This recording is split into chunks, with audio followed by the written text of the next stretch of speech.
Pesan saya cuma satu, jangan meninggalkan seni kebudayaan leluhur. Karena itu adalah suatu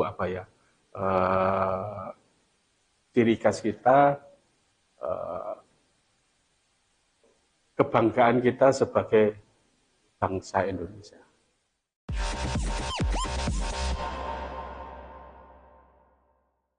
Halo sahabat sekalian, kembali lagi di Bintang Tamu Channel bersama saya Lisa Wun, dan di siang hari ini saya ditemani dengan Cak Bas. Beliau ini adalah Ketua Pamangku Budaya Nusantara. Jadi kali ini kita kepingin membahas budaya yang mungkin sahabat di sana juga masih beberapa kali belum paham tentang budaya-budaya ini dan bagaimana cara menerjuni, oh ternyata ada loh kesenian begini, ada loh kesenian gini. Nah, kali ini saya juga kepingin mengingatkan bahwa budaya-budaya kita di Nusantara ini benar-benar luar biasa sahabat sekalian. Bukan berarti budaya reggae dan budaya nge-rap dari luar sana itu jelek, enggak. Tetapi apa salahnya kalau kita juga terjun, menekuni dan melihat lah paling enggak. Bukan harus menekuni langsung. Kalau tak kenal maka tak sayang ya Cak Bas. Siap. Terutama kalian yang sahabat-sahabat di sana yang masih muda, yang Gen Z, tidak kalah menarik loh budaya kita nih ya Cak Bas. Matur nuwun Cak Bas sudah mau datang di Bintang Tamu Channel. Matur nuwun, rahayu sagung dumadi, matur nuwun Mbak Lisa. Saya Cak Bas dari Pamangku Budaya Nusantara. Jadi saya orientasinya ke penggiat seni dan budaya, Mbak Lisa. Jadi saya berangkat dari seni budaya itu melihat dari beberapa penampilan sanggar-sanggar yang ada di Surabaya. Itu kenapa kok selalu sering yang tampil itu orang sepuh-sepuh ya? Orang tua-tua gitu loh. Yang menjadi pertanyaan saya, ini yang muda-muda kemana? Gini, gitu loh. Kalau menurut saya, bagaimana? Saya mau tanya aja. Mungkin mereka ini belum tahu asiknya kebudayaan kita itu juga luar biasa gitu kasarannya ya. Betul Mbak. Mungkin salah satunya itu mereka mungkin sudah asik dengan kegiatan modern milenial sekarang yang dimana menggunakan alat dan mereka sudah asik gitu loh. Mungkin yang kedua bagi mereka pertanyaan itu, apa sih keuntungan saya belajar seni budaya tradisional bagi mereka? Betul itu betul. Khususnya bagi para pelajar. Itu yang kemungkinan menjadi pemikiran mereka. Kira-kira kalau saya belajar di dunia tradisional dan kesenian ini, contoh main angklung atau wayang kulit, oleh opo aku? Nah, duitnya gitu. Seberapa? Kan begitu ya. Kembali lagi kita ini ngobrolnya ujung-ujungnya masalah saya mengeluangkan waktu gini daripada mengeluangkan waktu gini aku tak belajar komputer dapat rezeki lebih gede kasarnya gitu. Sebenarnya tidak hanya orientasinya ke fresh money aja ya. Sebetulnya ada satu nilai yang harus kita berikan kepada mereka, yaitu berupa sertifikat atau penghargaan yang bisa menunjang karir mereka. Kembali lagi itu dari pemerintahan pastinya. Itu dari pemerintah. Memang karena apa? Untuk saat ini di bidang pendidikan, jalur prestasi di bidang kesenian itu sangat minim sekali, Mbak. Betul. Sangat minim sekali. Olahraga masih mending ya? Karena yang dilihat sekarang ini olahraga sama agama. Yang tahfidz Quran, hafal Quran sama olahraga, olimpiade atau apapun. Tapi untuk bidang prestasi kesenian ini sangat minim sekali. Gitu loh. Why? Kenapa? Karena mungkin sudah tidak ada lagi sebuah kompetisi. Nggak ada lomba. Nggak ada lomba yang gimana bisa membangkitkan semangat anak-anak muda untuk belajar. Atau mungkin dibikin kayak konser gitu ya Pak ya? Bisa. Bisa jadi ya, Bisa. tapi berupa kesenian daerah. Bisa. Atau dibikin semacam stand up komedi tapi berbudaya. Itu keren, itu keren. Idenya sangat keren. Gitu loh. Bentar Pak, saya kepingin mau mengadakan pertanyaan Pak Cak Bas. Cak Bas, Cak Bas ini juga menggeluti dunia reok Ponorogo. Bukan ya apa ya, sekedar apa ya. Saya ini peminat seni budaya. Jadi semua kebudayaan tradisional. Menurut Cak Bas banyak ya ini kesenian-kesenian yang sudah hampir punah ya. Kalau saya katakan bukan hampir punah, bahkan sudah punah. Oh, contohnya Pak, beberapa kesenian ini. Contohnya ya di Jawa Timur. Okay. Saya bilang di Jawa Timur karena kesenian di Surabaya itu nggak ada. Yeah. Kesenian asli Surabaya nggak ada. Jadi saya bilang kesenian Jawa Timur. Yeah. Jadi seperti besut itu juga nggak ada. Besut itu seperti apa Pak? Besut itu seperti ketoprak tapi garingan. Oh. Ketoprak tapi garingan. Tapi andai kata mungkin itu kalau saya bicarakan itu apa ya? Kalau saya seperti stand up komedia.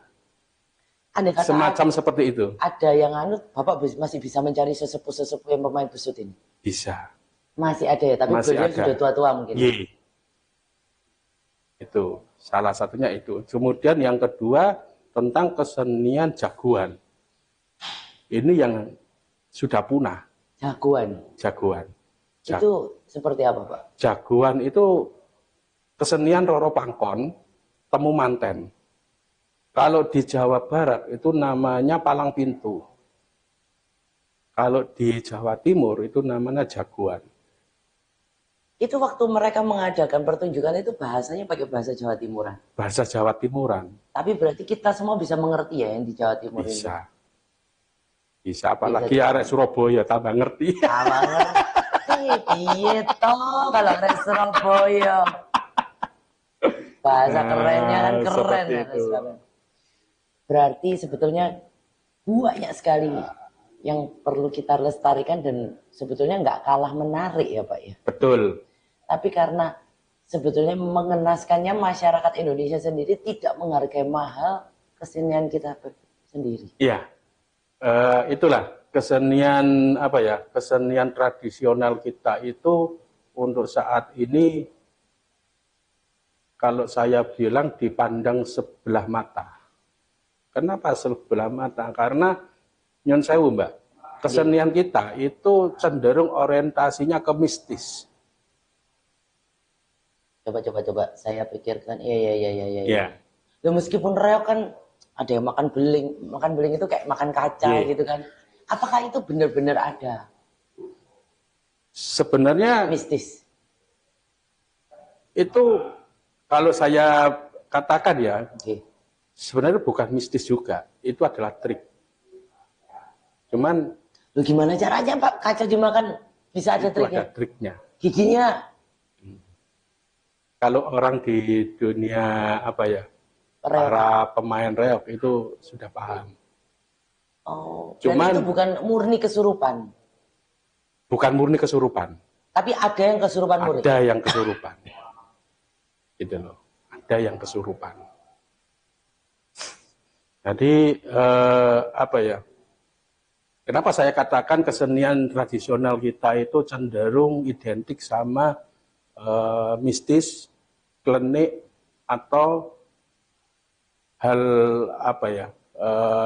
Metafisika atau hal apapun yang lain.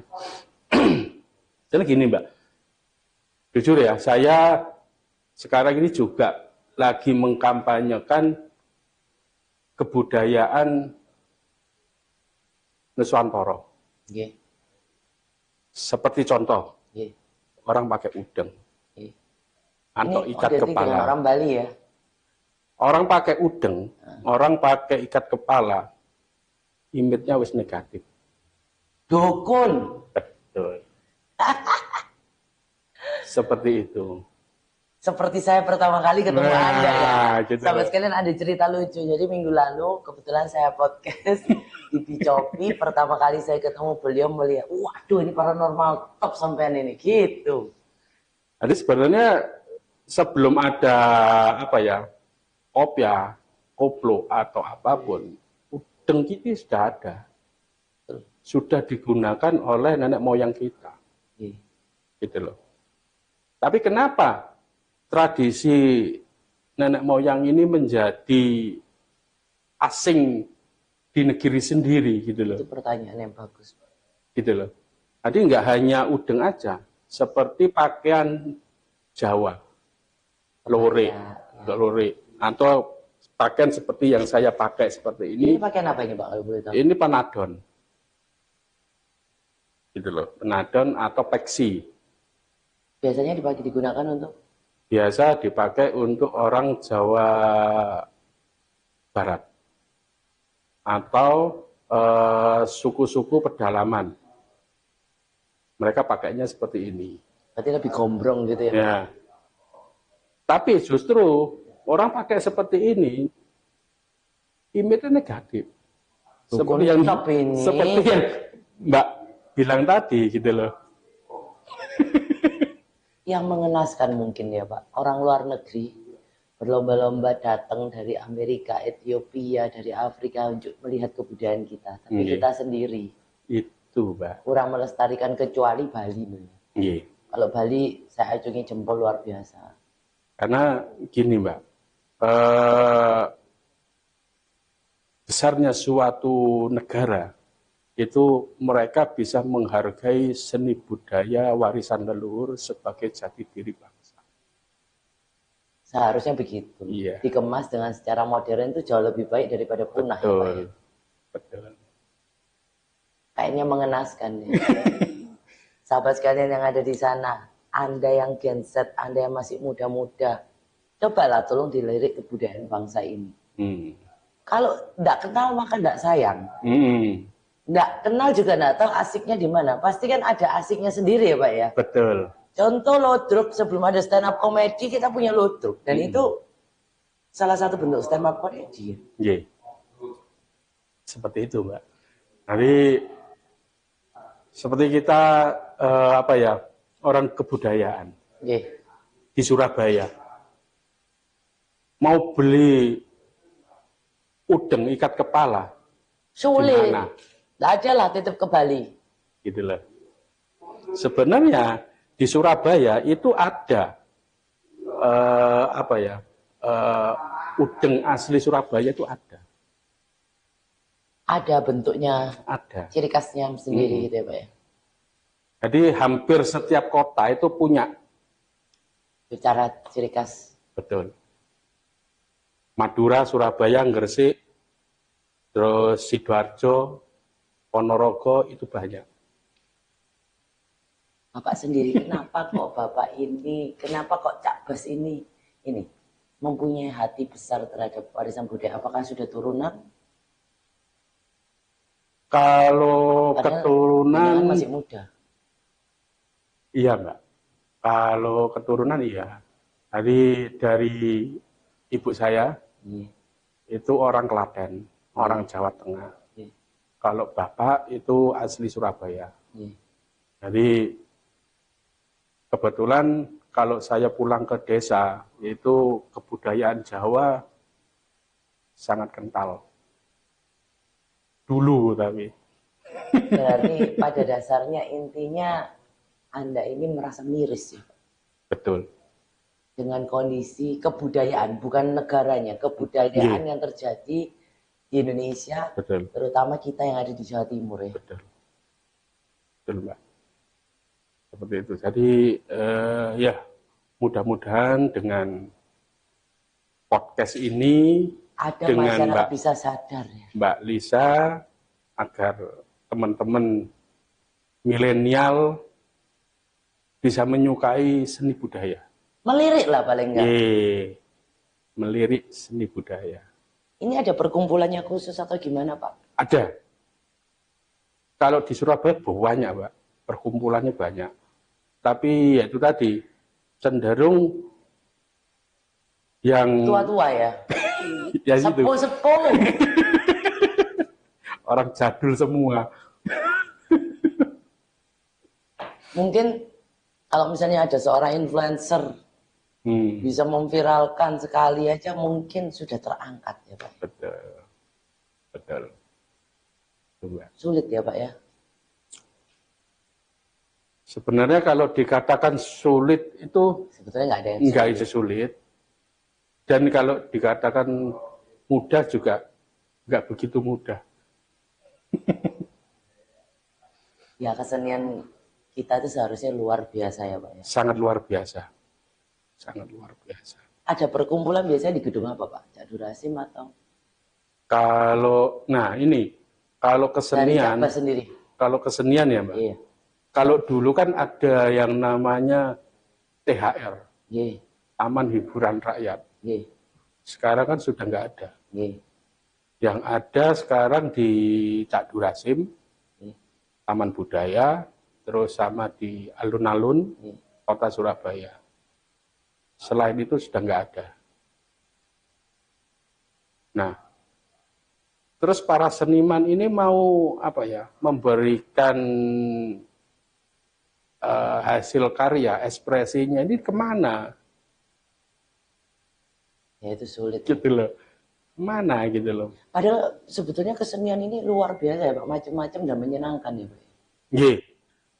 Terus gini Mbak, saya juga mau menekankan bahwa banyak orang yang mengatakan nguri-nguri budaya. Apa itu? Nguri-nguri budaya. Pernah dengar nggak? Enggak. Menghidup-hidupkan budaya. Iya. Implementasinya kemana? Menghidupkan budaya ya mungkin mulai menggiatkan kegiatan budaya. Nah, memulai menggiatkan kebudayaan. Iya. Minimal kalau orang itu memang mau nguri-nguri budaya, minimal orang itu punya atribut kebudayaan. Minimal itu. Atau kalau enggak, kalau memang mau nguri-nguri yo, bisa gini, lek basa Surabaya, tanggapan. Oh, betul. Tanggapan itu bahasa Indonesianya kita mengundang mereka untuk bisa hadir di acaranya kita gitu. Gitu loh. Sampai sekarang sebetulnya nggak ada salahnya dengan memulai melestarikan budaya di acara-acara Anda itu juga menarik kan ya Pak ya? Betul, sangat Pak, menarik. jadi mungkin terakhir ya, ini saya mau tanya tapi sedikit krusial. Maksudnya gini. Wih, ojo krusial Mbak. Oh, cok. Kaget saya Mbak. Kali. Maksud saya begini, apa sih nikmatnya Bapak menjadi seorang pelaku spiritual? Seperti gini contoh, anak muda ini apa yang bisa membuat mereka tertarik untuk menjalani kesenian Ponorogo? Nikmatnya di mana? Pada saat pentasnya ada begini, ada begini. Gini Mbak, yang namanya kesenian ya, Ye. yang namanya kesenian. Jenengan kalau bicara masalah nominal, itu nggak ada nilainya. Tapi ada, maksudnya Tapi kalau kepuasannya. jenengan bilang masalah kepuasan, itu di hati Pak. Kalau wong Jawa jenenge rasa. Ye. Gitu loh. Berarti kayak misalnya seorang pemain wayang kulit ya, atau seorang pemain lut, Yeah. itu pada saat pentas dia seneng. Seneng. Sebenarnya kesenengnya itu juga tidak kalah dengan orang pemain teater ya Pak. Betul. Ada puasan Betul. tersendiri. Betul.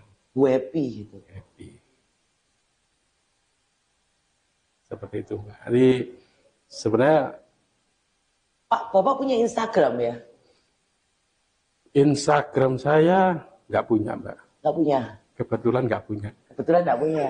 Nanti mungkin nomor teleponnya bisa di-share ya Lun ya di videonya. Karena beliau ini benar-benar luar biasa. Mungkin sahabat-sahabat di sana yang mungkin tertarik atau kepingin paling nggak kenal dulu, pengen tahu dulu atau pengen nanya-nanya dulu, bisa menghubungi langsung dengan Cak Bas. Bisa. Atau pengen ngobrol juga bisa. Beliau penikmat kopi hitam. Aku dulu apa ya? Pernah buka warkop juga, Mbak. Oh, ngoten. Dan apa ya? Dulu juga pernah bergelut di dunia perkopian. Jadi masalah kopi Nikmat ya. sangat nikmat sekali. Nah, cenderung gini, Mbak. Ini bahas kopi ya. Kebudayaan menikmati kopi zaman dulu itu Dengan sangat sekarang beda. beda ya.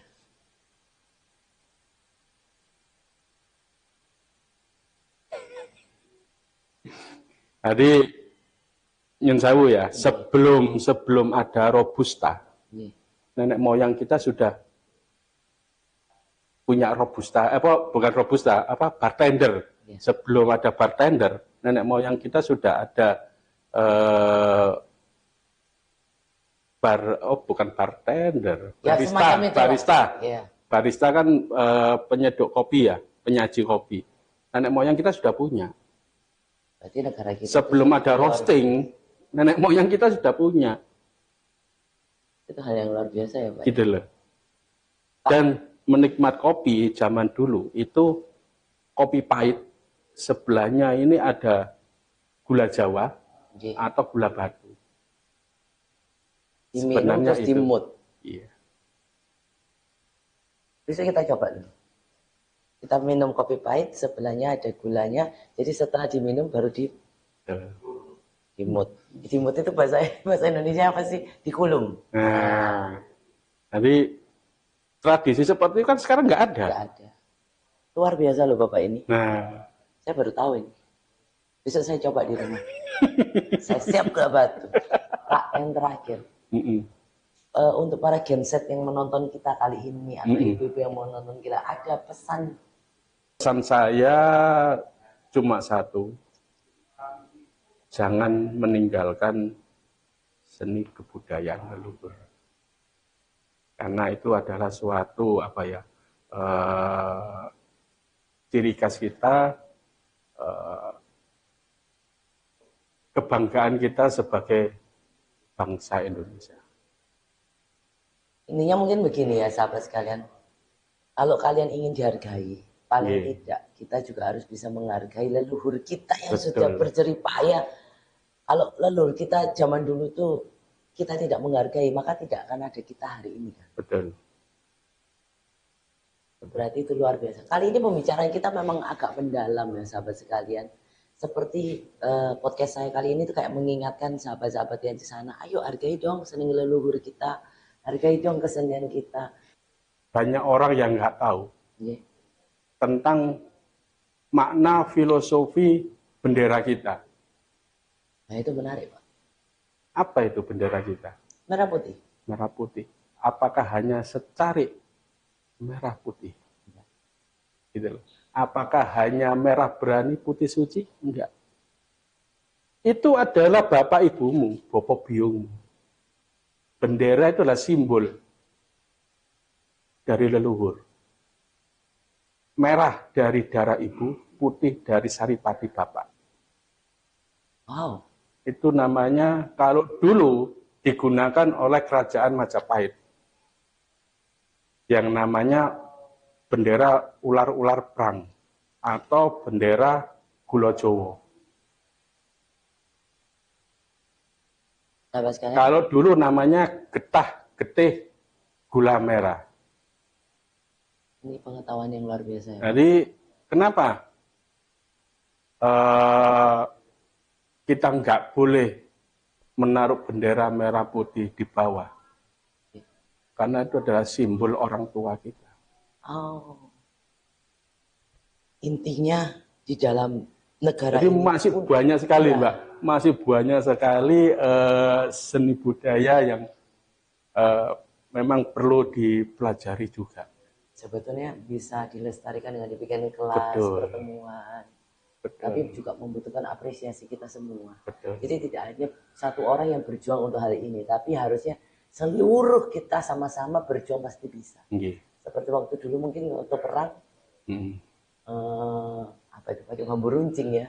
Nah, perang kan tidak mungkin orang satu ya Pak ya, pasti orang 1000. Ayo sahabat sekalian, kali ini saya benar-benar mengajak Anda untuk melestarikan budaya.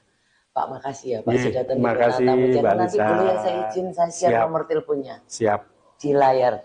Sahabat sekalian, apabila Anda terbantu dari setiap minggu yang kita berikan, tolong tekan tombol subscribe di bawah. nyalakan loncengnya dan tekan tombol like. Sekian dari saya, Bintang Tamu Channel.